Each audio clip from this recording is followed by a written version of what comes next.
I would like your opinion of what these three words mean to you. The first word I'm going to provide to you is the word genius. What does genius mean to you? Don't have to think too hard about this. Smart. Yeah, I admit, I used to watch Yogi Bear cartoons when I was a kid. And Yogi Bear used to say, smarter than the average bear. Right? Well, definitely pretty smart. Often smarter than maybe what we think other people are. So. It means you thought about something and worked hard on it for 10,000 hours. You've taken it apart into its individual components that other people have never done before, and you don't stop thinking when they stop thinking. You keep digging and digging and digging and digging and expecting to find something that nobody's ever seen before. That's a genius. Very good. I like that. Another word I want to provide is the word resolution. If you're resolute about something, what does that mean to you? Now I am going somewhere with this. Resolute. Does it mean you're going to give up very easily? Determined. You stick to it. It's very good. There's one more word I want to provide. That's the word faith. F-A-I-T-H. What does that word mean to you? A belief. It could be a belief in all kinds of things. It could be a belief in a higher power. It could be a belief in the love of your family and friends or your kids. It could be a belief in the work that you do. Why am I bringing this up? Because if you walk up that 60 feet of sand and grass, go up to that monument, you're going to see those three words on the side of it.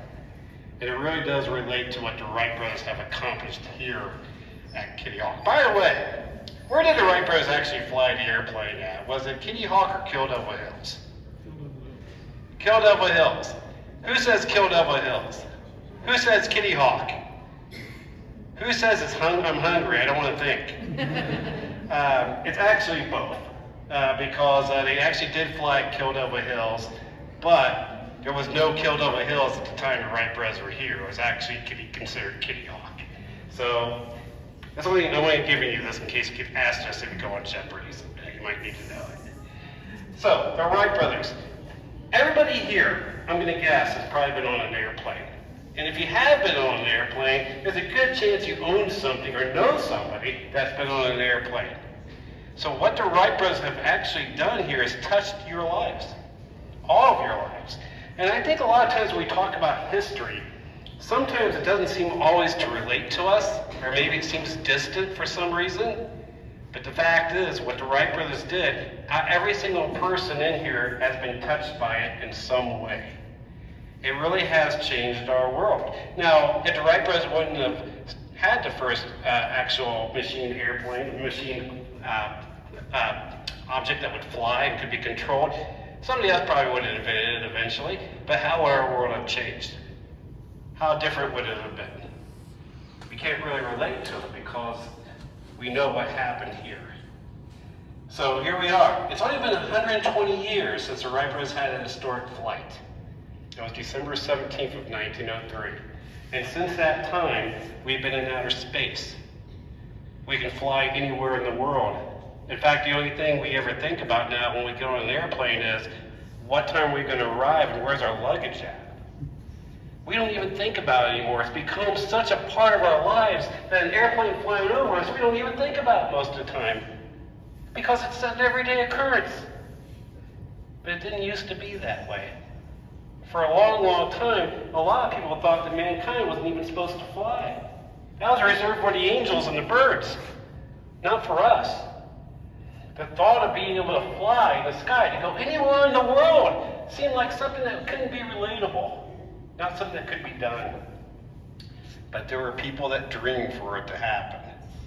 Not just the Wright brothers, but others that before them that attempted to create objects that could fly, that could be controlled in the air. A lot of people were able to figure out how to get off the ground, such as men like Otto Lilienthal and Samuel Langley, that could basically take objects that could be glided through the air with some control, but not great control. But nobody could totally figure out how to have the best control to be able to keep something off the ground steadily in the air and to do it over and over and over again. until the Wright brothers came along. And how did they do this? We need to learn a little bit about the Wright brothers, kind of figure out who they were. Now, one thing I love in talking about the Wright brothers is this. I have a pet peeve about the Wright brothers. Not necessarily about them per se, but just how we relate to them. Because we normally don't say Orville and Wilbur Wright. We normally just say, it's the Wright brothers. Well, I don't like that. I'll tell you why. When I hear something that says the Wright brothers, it kind of, to me, sounds like they're twins. That they're the same people. And guess what? Does anybody here have any siblings? Does anybody here have any kids? Does everybody always agree? Well, guess what? The Wright brothers didn't either. They were brothers. They used to argue all the time. In fact, some of their arguments, you could hear them across way far away as they were yelling at each other about trying to figure out how to do something correctly. The brothers used to argue all the time, but they made it work. They worked great together and trying to come up with the best plans and best ways to be able to accomplish what they were trying to do. So, why does this happen? Let's keep in mind that Wilbur Wright was born in Indiana in 1867. Orville was born in Dayton, Ohio in 1871. They're about 4 years apart, so they weren't that close in age. Quite a bit of a difference there. They also had 3 other brothers and a sister. Now this family, the Wright family, the 2 brothers didn't go to college. They actually didn't finish high school. And yet they had the background and knowledge of science and mathematics to be able to figure out how to accomplish things. But if this was the case, where did they get this training from? Who in the world trained and taught the Wright brothers the love of science and math and engineering? Well, their dad was pretty neat. Milton Wright, who was a bishop for the Unitarian Church of Christ, had an important job for them. He often was traveling on the road, having to do different things for churches all around the Midwest. He was a very smart man, but Milton wasn't particularly strong with science or tools. On the other hand, his wife, Susan Wright, actually grew up in a farm. And her dad was a wheel maker. She actually went to college, finished with a degree at Hartsville College, and was very strong in skills of engineering and mathematics. It was Susan that really kind of taught the love the brothers had with science and knowledge. And put it this way, when things broke in the house, it wasn't Milton that could fix it. It was Susan that fixed things that broke in the house. Susan also could make wonderful toys for the kids that required a little bit more of an engineering background, things like sleighs and other things.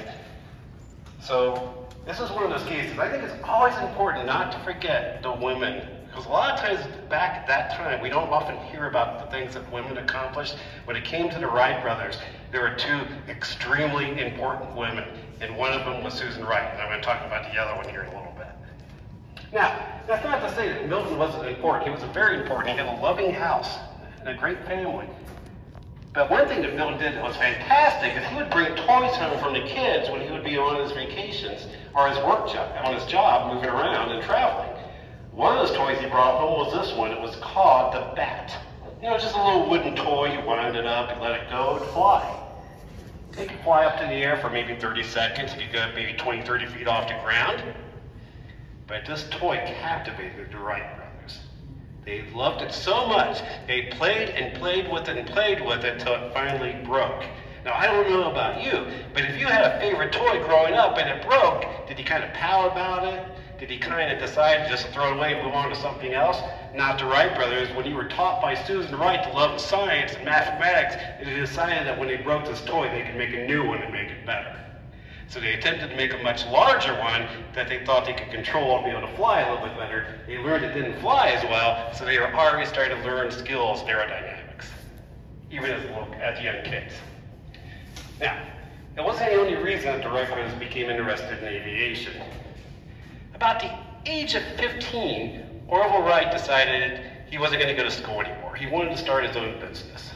So he started a printing press operation in downtown Dayton, Ohio. Wilbur, who was home at the time, actually would join him, became the editor for the papers they were working on, and together the 2 young men had a successful printing operation in Dayton. Now, they were making some money off this, But the problem with having a printing press operation in Dayton is that there was a lot of other people in the Dayton, Ohio area that wanted to do the same thing. So they were going to lose a little bit of money from competition. So the thought was, what more could they do? What other things could they get involved with that could potentially be a business winner for them? Well, at the time, in the 1890s, one of the big things that was going on were bicycles. The bicycle craze was happening. It was only happening because before the 1890s, if you wanted to own a bicycle, you had to have something that basically looked like something that would be in a circus. It had a gigantic front wheel on it with the pedals in the front, and it was very difficult to operate or use. But in Europe, inventors there invented a bicycle called a safety bicycle. Basically, it looks like the bicycles we use today. And anybody now can learn to ride a bicycle, and although they weren't cheap, they were becoming more affordable, and they started becoming very popular.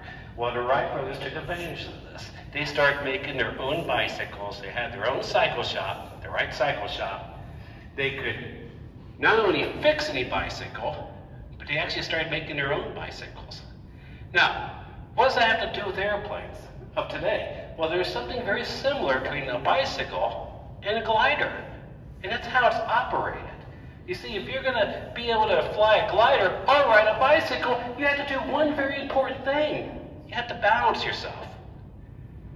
So, for instance, if you're going to turn on a bicycle, you're going to turn your handlebars, right? That's called yaw, Y-A-W. You do the same thing in a glider or an airplane by using the rudder. But also, if you're going to turn on a bicycle, unless you're just not moving at all, you're going to have to roll into your turn. And you also accomplish this with the glider with your wings, your roll. The only difference is you're not going to learn much about pitch on a bicycle unless you hit something. But on something that flies, you use an elevator to get control for pitch. But all the stuff was meant that the Wright brothers were already starting to look into designs for eventual flight. Now, the Wright brothers were fascinated with flight. Just because they were in a bicycle shop at the time didn't mean they weren't watching what others were doing with flight and control. Some of those things that he would do is read the exploits of other people around the world when it came to flight. Men like Samuel Langley, who was attempting to fly with an object called the aerodrome. Didn't have great success with it at the time, but he was on his way to try to figure out how to have control of flight. Men like Otto Lienthal, who was actually flying gliders at the time with some success. Unfortunately for Otto, his last flight, he crashed and he died. And unfortunately for a lot of early inventors at the time, a lot of early people trying to figure out how to fly, that often was the result. But this didn't stop the Wright brothers from their interest in aviation. So, they had a friend of theirs, and their friend was by the name of Octave Chanute. And Octave was a retired engineer from the Chicago area who was now interested in gliders. So he used to try to fly gliders in the Indiana Dunes near Chicago with some success. So the Wright brothers used to correspond with Octave about all the things that were going on at the time with flight and control. But then, there's one thing in particular that I really believe really pushed the idea for flying more than anything else with the Wright brothers. You see, in Dayton, Ohio, downtown, there's a big rock that hung over the river. And this big rock basically was a really cool spot because when the wind would hit it, it would rise. They called this area Pinnacle's Point. It's no longer there, by the way, in Dayton, Ohio. But it was a favorite spot to picnic at. You could just sit back in the grass or along the road and just relax. And when the Wright brothers would do this, they would watch these guys flying over the rocks. Now, we call these turkey vultures. The Wright brothers back then often called them buzzards. But there's a great thing about a turkey vulture is this. They're big, they're not particularly fast, and you can easily, with just a little bit of careful study, watch how a turkey vulture controls itself in the air. You see, I challenge you to do this next time you watch a turkey vulture. Watch how it's moving its wings. They often fly in a dihedral, which is like a V. But it's not just that they're doing to get control in the air. They're also moving their wingtips in a lot of different directions to get balance. Now, the Wright brothers used to study these turkey vultures in the air to try to get an idea. How were they flying? How were they controlling themselves? They called the concept wing warping. So back at the cycle shop, Wilbur Wright was actually playing with boxes, trying to replicate things that came to, such as the turkey hawk's wings. And he noticed that if he bent the box in one way, it would go in a different direction the other way. And this was a thought that maybe this is something they could try to see if this might work for control in the air. So they attempted to do this with a kite. They built a kite, very similar in a way, just a lot smaller than this airplane would be. And they flew this kite in Dayton, Ohio in 1899, and it had success with control, to the point that they thought they really were onto something. Now the next step, besides flying that kite, we attempt to fly a glider. The problem was, where would you do that at? I mean, Dayton, Ohio, it's a great place to be. Fantastic place to be. There's a lot of countryside around the city. A lot of places you could potentially fly a glider. But the Wright brothers ultimately decided against this. And why would that be? There are three big reasons why. Number one, the Wright brothers were concerned about the lack of steady winds in the Dayton, Ohio area. They wanted to have winds that are at least averaging about 10 to 15 miles an hour. Potentially a coastal area might be best for this, but Dayton, maybe not. Number two, they actually cared about their safety. Dayton, Ohio, no soft places to land. Kind of rocky, kind of hard. No beach, no sand. So that was a strike, number two. Number three, though, might have been the biggest reason of all. You see, Dayton was a young city with a lot of people moving to it, a lot of very smart, innovative people. And wouldn't it be terrible if you're coming up with these great plans for flight and somebody peeking behind your shoulder sees what you're doing and steals your idea? The Wright brothers went in isolation. So where could they get this? They weren't exactly sure. They figured maybe along a coastal area. So they started corresponding with their friend Dr. Chanute from Chicago, who was doing his experiments in Indiana Dunes. Well, Dr. did suggest Indiana Dunes, but that's too close to Chicago. Too many people for the Wright brothers' taste. Well, they started thinking about other places. How about Florida? How about California? California's way too far away. Florida's pretty far away too. But then the doctor says, what about the Outer Banks of North Carolina? Not quite as far away. Maybe some possibilities with that. So Wilbur Wright, he writes a letter to the U.S. Weather Bureau station here at Kitty Hawk. It's answered by a man named Joseph Dosher. He's the only meteorologist there. And Joseph responds back to Wilbur saying, well, you know, yes, Kitty Hawk. Plenty of sand, steady winds, not a lot of people here, sounded great. But Joseph does something that's really, really important. He doesn't send a letter just right back to Wilbur. He also sends a letter, the same letter, to the commissioner of the area. His name is William Tate. And William Tate sends a letter back to Wilbur saying, you know, people at Kitty Hawk are pretty nice people. You know, we would love to have you here for your work that you're doing. Even offer some a temporary place to stay. And the Wright brothers decided they're going to head to Kitty Hawk. Now that's the easy part. Now you have to go from Dayton, Ohio in 1900 to Kitty Hawk.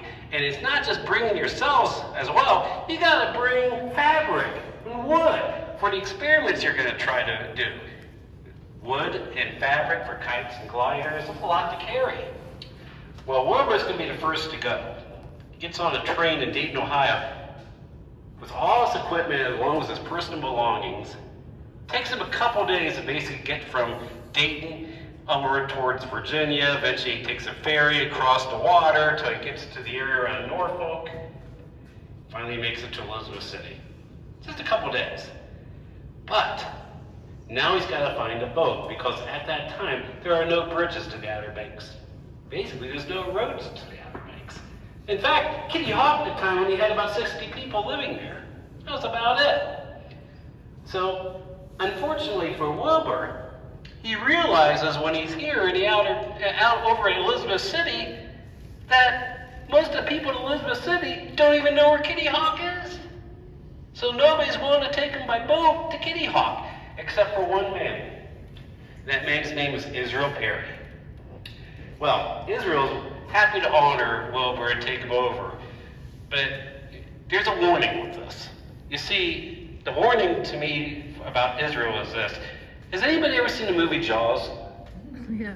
Does anybody remember the captain from Jaws? Well, if you can picture the captain from Jaws, now you know who Israel Perry is, because I think they're the same guy. Looked very similar, kind of ornery.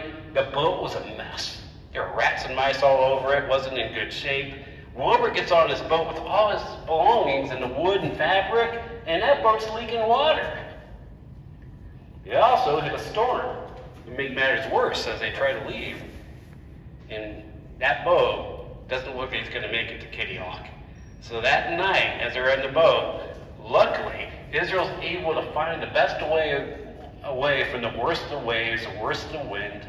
They make it through the night. In the morning, they clean up the boat, fix it up, get the water off it, and they finally reach Kitty Hawk. From there, Wilbur, understandably very tired, gets off the boat looking for the Tate's house. Doesn't see it. All he sees is a teenager off in the surf, basically fishing in the distance. So he asks the teenager, "Could you take me to the Tate's house?" And he says, "Yes, I know where it is. We'll take you over." He finally reaches the Tate's house. Orville would follow a week later. Now, I want you to take a quick look around. Just take a quick look outside. Trees, the grass, the buildings, the parking lot, whatever you want to look at.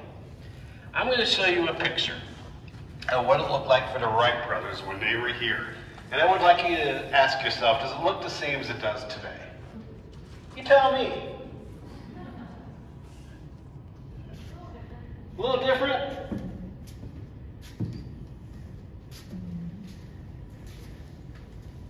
What do you think?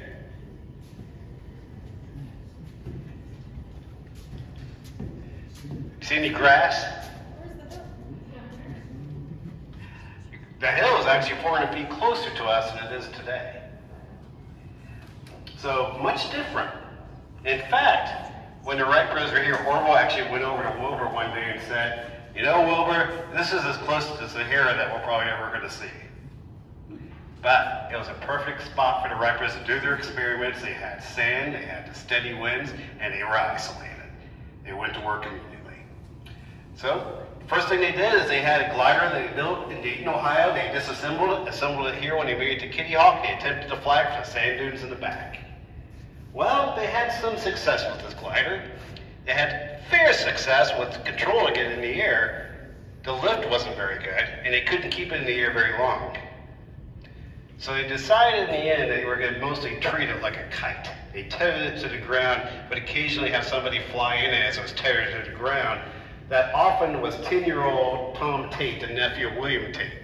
Now, I don't know about you, but if I'm a 10-year-old getting flown by the Wright brothers in a kite glider above the sand dunes there, that must be quite a story for that young man to talk about. The Wright brothers felt they were on track. So when they went back to Dayton, Ohio at the end of the season, they went back to work to try to improve on the glider. They wanted something that had better lift, better control. So they made it larger, changed to camber, which is the shape of the wings that get better lift. And they came back out here that next year thinking, this is going to be great. We're going to have great success. Well, once they started trying to fly this new glider in 1901 in the sand dunes in the back, that glider didn't fly any better than the one they had in 1900. And by the end of that season, the Wright brothers were pretty dejected. In fact, they were even thinking that maybe it wasn't worth continuing their experiments. On the train back to Dayton, Ohio, Wilbur actually leans over to Orville and says, "Man's not going to fly for 500 years. When they get back home to Dayton, there's a letter at their house for Wilbur Wright. It's from their friend Octave Shnew. Octave is in charge of an engineering club in the Chicago area. He wants Wilbur to come speak to him about all the magic about flight, all the things that the Wright brothers were doing here at Kitty Hawk and Dayton, Ohio. Well, understanding this, Wilbur just went through this really difficult season. He's not sure he wants to go talk to all these great scientists. Well, that's when somebody else steps up in the Wright family to kind of push Wilbur along. Now, I already said that Susan Wright was a very important figure in their family, but there was another woman that was an extremely important figure as well. Her name was Catherine Wright, and she was the sister of Wilbur and Orville. Now, Catherine and Susan Wright were the only two people in that immediate family that had college degrees. They were highly intelligent women. Catherine also loved her brothers. And when she saw this letter from Octave asking Wilbur to come to Chicago and talk to all these great men, and knew that Wilbur was hedging on going, she strongly influenced him to go. He finally gave in and went to Chicago to meet all these scientists. He started talking about the work that him and Orville were doing with aviation and Kitty Hawk in Dayton, Ohio. And when the programs were over and Wilbur was ready to head back to Dayton, what he realized was this. When it came to all the experiments with flight, no one else in that room had any knowledge that like the Wright brothers did. They were so far ahead of the curve. And this was a spark for Wilbur Wright. So when he got back home to Dayton, him and Orville started working on a new glider. They also realized there's something must have been wrong with the formulas they were using in mathematics, with the equation with lift. So they started testing the numbers and changing the numbers for the equations to see if they would get better results. And they did. Changed the glider, made it larger again, changed the wing shape, and with this new information, they came back out here in 1902, and this time they had much better success flying the glider. Now, that being said, I love bringing this up because, you know, the Wright brothers, they didn't even finish high school. And yet, they had this amazing ability with science and engineering and mathematics to even figure out how to change the equation for lift. And that's once again, you can thank Susan Wright for that. Now, in 1902, they did still have some problems when it came to flying. See, every now and then when they would be up in the air, when they wanted to go right, that darn glider would go left. And sometimes when they wanted to go left, it would go right. And then it would lose control. It would spin nose first into the sand, leaving a big hole in the ground like this. They called it well digging. But how do you prevent that? They thought that all they needed was using the wing warping to turn. And the rudder was stationary. But they realized if they had a movable rudder, that might help control the yaw and might make it much more accessible for turning. So they changed it, made the rudder accessible, made it movable along with the wings. And when they started practicing this in September and August and September of 1902, not only did they have success with this new glider, they did 700 flights and set almost all the records at the time for glider flights. Now the Wright brothers knew it wasn't going to be a matter of ability of whether they could actually fly a heavy air controlled machine, called today an airplane. They knew they could do that. The question was, how long was it going to take to do it? What would it take to get it done? So they go back to Dayton, Ohio. At the end of 1902, they realized they had to have an engine for this. Well, as great as the Wright brothers were at building things, they'd never really built an engine before. So they started asking for help. They knew they needed to have an engine that was going to be at least 8 horsepower. They also knew it had to be less than 200 pounds. It's a lot to ask. Most of the engines at the time for those early cars were really big and heavy. So Wright brothers started asking automobile companies and mechanics, could someone donate an engine for us? Everybody refused. They probably just didn't have something they could give them. So Wright brothers realized they're going to have to make their own engine. So what did they do? Well, they asked their own mechanic, their bicycle mechanic, Charlie Taylor, to build an engine for them. And Charlie says he can do it, although he's never built an engine before either. How did they do it? They had to use a different kind of metal. A metal that's going to be strong but lighter. That would be aluminum. They use aluminum for parts of the engine that keeps it under 200 pounds. This engine ended up being 12 horsepower. That may have been too much, but they had it built. And because they were really concerned that somebody would steal the ideal they were using for the engine, they paint the aluminum black.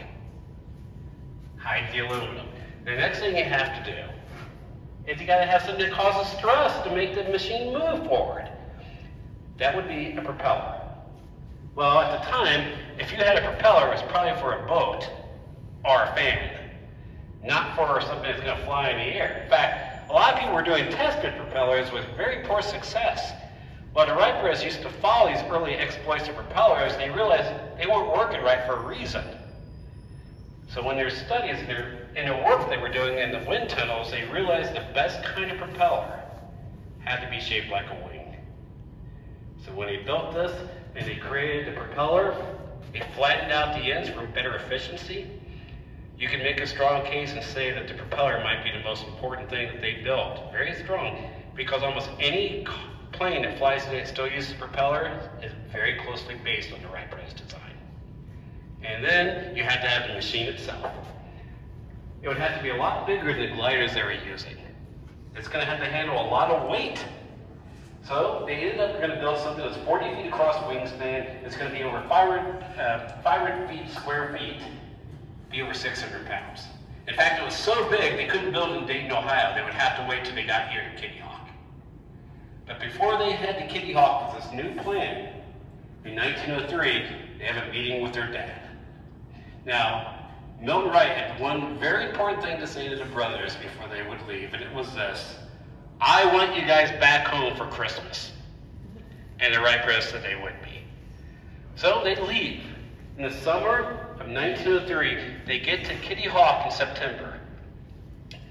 And they immediately get to work testing all their equipment. First thing they have to do is they had a building they were using for a camp building. It got blown down by a storm, so they rebuilt that building, and then they realized it's not going to be nearly big enough to hold the airplane, so they built a new building right next to it that kind of built for the airplane, and at the same time, they're testing the components, the engine, the propellers, everything they can while they're here, building the airplane. Unfortunately, that strong engine they had, a 12 horsepower engine, when they were practicing using it, caused a lot of torque and vibration, and the transmission was causing a lot of movement as well, which meant that things were breaking off the airplane, including the propellers breaking. And unfortunately, in 1903, when something of wood breaks, you can't walk across the sand to Lowe's like you can today. They had to go back to Dayton, Ohio. So Orville Wright, he actually goes back to Dayton, all the way, stays in Dayton until almost December to make new propellers. And by the time he gets back, it's mid-December. It's almost Christmas time already. But as he gets back, all the testing is complete, and they feel like now they're ready to fly. So they pick a date. That date would be December 14th of 1903. Now, one challenge about flying out here is you can't really use wheels in the sand, so they come up with a plan to use a 60-foot rail. On that rail, they're going to have bicycle helps on the bottom of a dolly. The airplane is going to sit on the dolly, and that way they can just fly right off the dolly into the air. Would it work? Let's find out. As December 14th comes around, they need help getting everything set up. That takes a lot more than just 2 people. There's a life-saving station at the end of the sand. We call it the Coast Guard today. The Kitty Hawk life-saving station told the Wright brothers, hey, if you need help, wave a flag, we'll come out there and help. So they waved a flag that morning, the men came out, they set the rail up, they got the airplane ready to go. The only question now would be, who would be the first pilot? Wilbur and Orville, they flip a coin, and Wilbur wins. So Wilbur climbs up on board the airplane. The propellers are moving, the plane's being held back by a restraining line. Orville's on the wing helping to balance the airplane. Basically just sitting in the sand with his hand just up on the wing. Wilbur, when he feels like he's ready to go, he releases that restraining line, and that plane starts coasting down that rail. And as he starts picking up speed and getting near the end, he pushes back on the stick, which controls the pitch. And all of a sudden, that plane starts to rise. Except for one big problem. It rises too fast and too steep. And it's not controllable. And it flies up about 3.5 seconds, it stalls, and it goes right back to the ground. Nose first, brakes the elevator, no sustained flight. However, Wilbur Wright was ecstatic. Why was he happy? Because that plane could fly. It had good control. Everything was working right. He just overcompensated on the control. Anybody got to give him a break? No one's ever flown it before. They decided they could take a couple days and get it fixed and try again. Luckily, the elevator didn't require a whole lot of work. They could fix that right at that hangar. And they went about doing it. What was going to be the next day they were going to try to fly? They were hoping for the 16th of December, but the weather was lousy. So they pushed it back to December 17th. When December 17th comes along, they get up and discover outside, it's 34 degrees outside. There's winds coming from the north at 27 miles an hour. It's horrible. But they're going to try to fly anyways. So they wave the flag. The men from the life-saving station come, they get the rail set up, they get the airplane set up on the rail. Everything's looking good. Now it's Orville's turn to fly. Now, there's a big problem here. Orville has a camera set up that he wants to be able to take a picture of what's going on, but he's flying the airplane, so he can't take the picture. Wilbur's going to, on the wing, kind of balancing the wing a little bit before it takes off. He can't take the picture. So they ask one of the men from the life-saving station to take the picture for him. The man's name is John Daniels.